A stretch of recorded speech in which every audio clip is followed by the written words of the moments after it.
Todos sabíamos que en canto se podía recuperar o turismo, sabimos o ano pasado, se iba a evidenciar a potencia que ten este sector en Galicia. Estamos vendo que se a pandemia nos respeta, que agardemos que si o ano 22, dende o punto de vista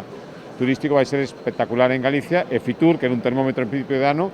nos está indicando que todo vai ser así. Rueda fixo alusión precisamente á importancia do Plan Xacobeo Next Generation, presentado esta mañá en Fitur, para o que contou tamén coa presenza do secretario de Estado de Turismo, Fernando Valdés, para o que se destinarán máis de 39 millóns de euros para a reactivación do turismo neste novo ano santo. Temos unha oportunidade para facer moitas cousas no sector turístico que hai tempo que estaban esperando unha oportunidade de financiamento como esta, e que este ano se van poder facer,